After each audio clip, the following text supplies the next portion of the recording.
Good afternoon, collectors and friends. Welcome to Trading Card Therapy, episode number 42, just about 1 week removed from the National Sports Collectors Convention in Chicago. For those who were fortunate enough to be able to attend, to experience, and enjoy, I'm glad they were able to go. For those of you that did not make it this year, please try to make it next year in Cleveland. It is definitely an event to remember, and it really is irrelevant if you're casual or if you're a serious sports fan or if you're in between. It is highly enjoyable for every type of fan, collector, investor, etc. So hopefully you can make it next year in Cleveland. For those of you that I was able to meet this year in Chicago or see again, I'm very grateful for that. And of course, looking forward to maybe meeting a lot more of you next year and seeing some of my old friends as well in Cleveland. What's going on, Nick? Thanks for joining us today. So we have a few things that we're going to talk about following the National Sports Collectors Convention. We're good. Yeah. Number one is, at least my observation, that vintage was hot. So I was at the booth a little bit more than usual, which was nice. And from our booth, I was not only impressed by the amount of vintage that we sold, but the amount of vintage that people asked about, that they were interested in. And a lot more folks than ever before try to trade with me, but they try to trade to upgrade, let's say, their Hank Aaron rookie or their Mickey Mantle third year, or whatever the case, was. So I thought that was fascinating. And where I'd like to start to tell our first story today on Trading Card Therapy is with a boy who was 12 years old. He walked up. This was, I believe, Saturday or Sunday, and he had his heart set on a Wayne Gretzky Topps rookie that was in my display case. It was graded in SGC2. And we started to talk a little bit. I believe his name is Henry. And my good friend Ming was there helping us with some videography over the weekend. So we asked Henry and his dad if it was okay if we filmed. So we did. We filmed our whole interaction. And it was fascinating because Henry is far more advanced as a 12-year-old collector than I was.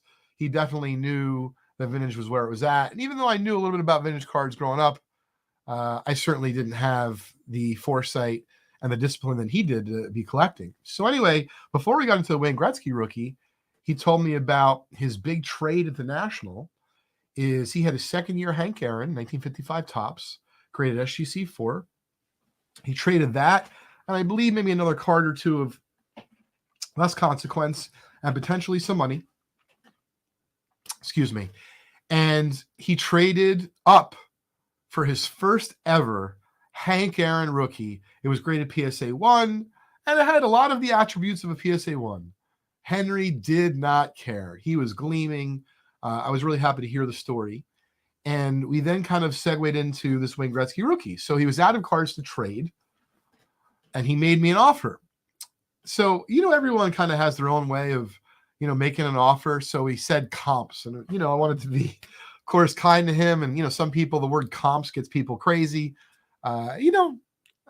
To me, it's not offensive. I don't love it either. At the same time, it's about who it's coming from. And Henry meant no offense whatsoever. Quite the opposite. He was just there to have a good time and buy some, cool cards for his collection.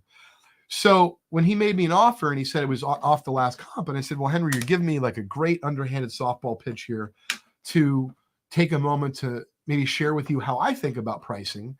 And I think he was very interested because I don't think his dad is as into vintage cards as Henry is. So I said, okay, first of all, what attracted you to this Wayne Gretzky rookie?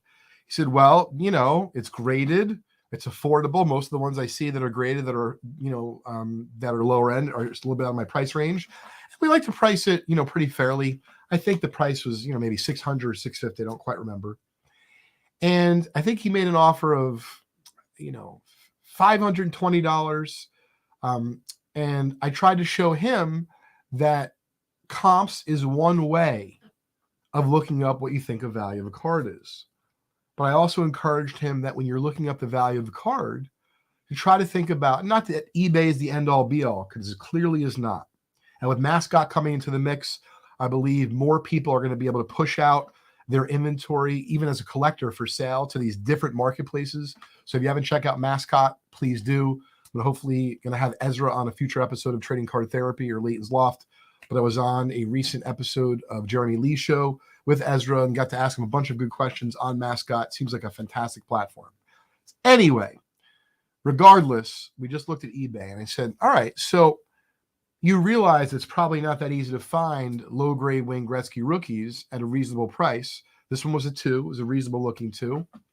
So he said the last one sold for such and such, $500 and, whatever it was, $20, $25. He offered $520. So I said, all right, well, that's one of the ways to do it. One of the other ways that I like to figure out maybe what a card is worth or what I'll sell a card for is, of course, see what it maybe recently sold for. But I also like to see what is available for sale. So without, once again, combing through all the various marketplaces, and God knows, between the auction houses and various platforms where you can park, your stuff in vaults like eBay and Golden, etc. There's a lot of places. But in this case, we just looked at eBay and I said, oh, well, this is interesting because the cheapest you can buy, I think maybe it was a 1, we'll look in the video, that you can buy a graded Gretzky Topps rookie for was like $650. And he was like, oh.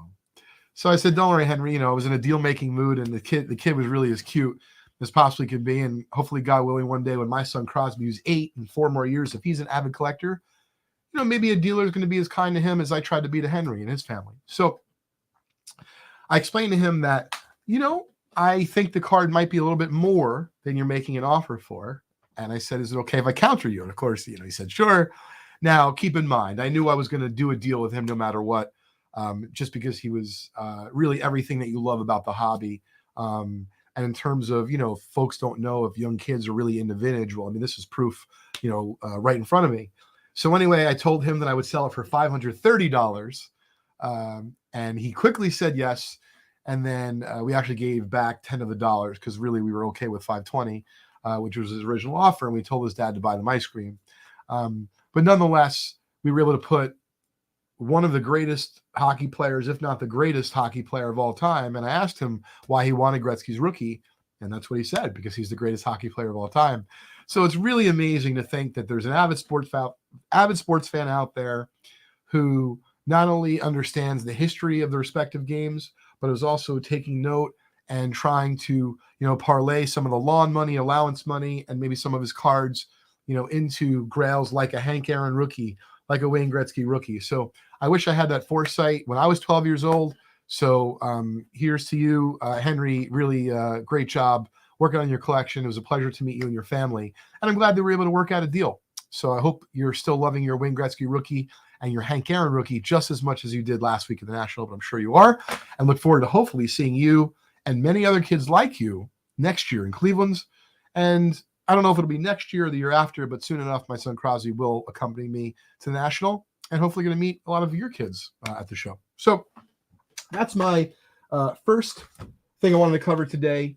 The next thing I wanted to cover was, I wouldn't say it's controversial, but it could be. So, there's this whole, if you will, movement in the industry, in the hobby of, folks buying cards for their appeal versus their technical grade. And I love that because I'm one of those folks who does that. But of course, at the National, I'm on the other end, meaning selling. And one of the things I noticed is, no matter how nice a card is for the grade, if you deal with someone who is either maybe not aware of some of the nuances in the space or, just collects candidly the grade, meaning the slab, and they don't worry so much about eye appeal. We got into a whole discussion about a 1933 Gaudy Babe Ruth number 149 red, which happens to be, I think, the hottest of the 4 Ruth Gaudys right now. And we had it in a PSA 1. I thought I was supposed to grade a PSA 2 and had it priced accordingly. So, the gentleman asked me about the price. Do you have any flexibility? We had a tiny bit of flexibility. Happy to talk to him. And then, pulled no punches. Said, hey, well, the last such and such ones have sold for between X and Y. Yours is really expensive. And I said, oh, well, I appreciate that, some of the cards that you've looked at in that grade have sold for between X and Y. But I think we'd all agree that, they're not all the same. And he's like, well, what do you mean? I said, meaning like all the PSA ones, they're not all created equal. One of the PSA ones might have paper loss on the front. Another one might have some writing on it or whatever the case might be. And he said, oh, yeah, sure. But, they all fall between X and Y. I said, all of them? He said, well, most of them. I said, exactly. So in my case, I have a card. I actually think it was incorrectly graded by PSA, but a conversation for a different day. And so because of the cost of grading and cracking out, sometimes you just price a card and, see what happens. And that's what I did with this particular Babe Ruth. And so I explained to him that I thought the card was better for the grade, thought it was a grade of PSA 2. And he said, no, I really do think it's a nice card, but it's expensive. And I said, yes, but would it be expensive if it was a PSA 2? And, he thought about it for a moment and said, I guess not. But then he had asked me a great question. Would you have priced it differently if it actually got graded a PSA 2? I looked him right in the eye and I said, I don't know. But I do think I would be within the range of what I'm asking now. Maybe I'd ask a smidge more, but I believe that the card is far and away above most, if not all, of the ones that I've seen. So this leads me to the point that I want to cover on today's 42nd episode of Trading Card Therapy, which is, as much as you love cards and you want to buy the best possible example for the grade, keep in mind that when you're going to potentially resell, whether it be at the National or at auction, not everyone might appreciate the value the same way you do.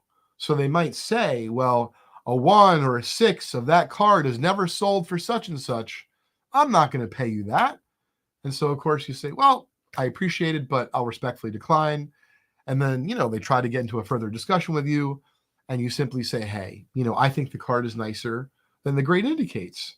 And I think we'd all agree, and this is what I want people to take away from today's episode of Trading Card Therapy. And this is what I try to explain to the gentleman. Keep in mind, even PSA 10s, within a respective grade, there is often a wide range of the way the card can look. Believe it or not, especially the PSA 1, because there are so many substantial flaws that can cause a card to grade a PSA 1.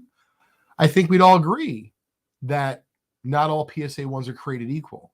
So beauty is in the eye of the beholder, but just keep in mind that a lot of folks who are out there, even though I sold plenty of cards above what the comp said for that grade at the National, this is what I wanted to cover in today's episode. There was a bunch of pushback. And I'm just giving you the straight scoop. Believe me, I'd rather tell you there was none and sugarcoat everything. But the pushback that I got was because folks didn't necessarily understand either the nuances for that card or the overall market and the strategy. And to them, perfect example is someone who had a Hank Aaron rookie. We had a really well-centered, what's up, Ryan? How are you? We had a really well-centered Hank Aaron rookie. And I think it was a grade of PSA 5.5. This gentleman had either a 4.5 or a 5, but, it was an ugly 5, right? It was, not well-centered. It definitely looked to be a lower-end example for the grade. And at first, he was like very proud to have found my card. Seemed like we were definitely going to do a trade. Had some quality stuff. So I picked out some things and, crunched some numbers. And I said, hey, if you give me this Aaron rookie and I guess, this card and whatever the amount of money was or a ham sandwich, you can have my, Hank Aaron. And he looked at it. I said, I really appreciate it, but I can't do that for a half grade or for a full grade. Totally understand. So I just want you to know that when you're going out and you're buying a card at above market for the grade, do so because you love it. If you want to do so for investment, that's why I'm cautioning you today. You have to understand that not everyone, the entire marketplace, is not on the same footing quite yet. I hope for the future that we will be, and there'll be a little bit more standard grading between companies, especially for vintage. But for that, being said, keep in mind that perfection is not around the corner. So while there are those like myself and many others who are going to be watching today's show, and they understand that they have no problem paying up for a nice 48 leaf DiMaggio 3. I saw this on Instagram earlier today. Gentleman traded his 3 and like $600 to get a really well-centered 3. Fantastic. I do that kind of stuff all the time. But I just want you to know not everyone will. So before you break the bank on your next nice for the grade purchase, keep in mind, try to have a plan about what you might do with it. And if you're going to the grave with it, God bless. I hope it's not for a long time, but just keep in mind that it may not be as easy to sell it as you think, depending on who you're talking to. Hey, what's up, Ken? How are you? What's up, Charles? So I wanted to cover one more thing here as we are wrapping up on trading card therapy, and that is about our company, Vintage Breaks. We had a tremendous national. It was our first national that we didn't break entirely during the national at the convention center itself, but we did break here for an incredible amount of time for 7 days in a row. And yours truly, of course, with some of our staff members, was also at the national, buying wax. We tried to open a 67 rack, but we're hopefully going to do that soon with Fanatics. But anyway, as part of our Vintage Breaks community, we have a number of members who have both supported us, both with their, their chat, with, sending us baked goods to our office, dropping off baked goods like Nick, and of course with your business, and tuning into our show. And so one of those people happens to be Todd M. And Todd also won our $1,000 shopping spree to be spent at the National, courtesy of Vintage Breaks. So I believe Todd right now is on vacation with his family and said he'll watch us on playback. But I wanted to show Todd the 3 cards that I chose for him. And keep in mind, Todd, if these are cards that you don't love, we can always swap them out. But without any further delay, 2 of the 3, I know you've begun to get into the T206 set. And I don't think you've made any purchases. Maybe you've won some cards from us, but you've been intrigued by it. So I thought, what better way to get you a couple portraits, but then have them be of 2 Chicago Hall of Famers, considering the National was in Chicago.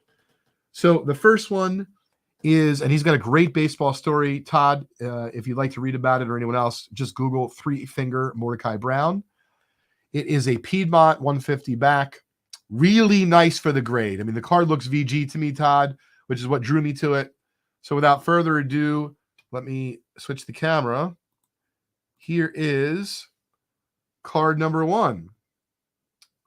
A Mordecai Brown, 3-finger Brown, Cubs on shirt portrait, graded SGC 1.5. Really looks like a solid VG card to me. I'm going to show our friends on Instagram as well. So that's a beauty, especially for the grade. Now, next up, the Joe Tinker portraits become very expensive in recent years. So for the budget, we have one more card after this. We were able to get you a 1. It's got decent eye appeal. So like I said, beauty is in the eye of the beholder. So this is something that you like, Todd, great. And if not, we'll get you something new. But I always dug the way that his baseball jersey with that collar right there appeared. And this card, like I said, is appreciated a lot in recent years. So when you consider that this is only a 1.5 and this is a 1, it looks like this card's a 4 or 3 versus this. But nonetheless, those are the 2 Chicago Hall of Fame portraits I was able to secure for you at the National. I'm thinking about doing my hair like that, the Joe Tinker way. Maybe I'll do that for Halloween. But wanted to show our friends on Instagram. And then the last card is, and I feel like this is a perfect way to end our 40-second show. I think I still need to catch up on some sleep from this week. This is our 40-second show of trading card therapy, and what better way to end it? It ain't over till it's over. Yep, you guessed it. A gorgeous, to me, the card looks like a solid near mint, dead nut centered, 60 tops, Yogi Berra in the height of his career. So that trio is yours, Todd, courtesy of Vintage Breaks in our community. Hope you enjoy and looking forward to you drop me some feedback later on. Thanks to each and every one of you who tuned in today to Trading Card Therapy. I hope you'll be back next week for our 43rd show. And plug my friend Jeremy's show. Please tune into Sports Card Live this Saturday, 10 o'clock Eastern Time is when he starts. Yours truly jumps on at 10:30 p.m. Eastern Time with the Vintage Spotlight. Take care, everybody.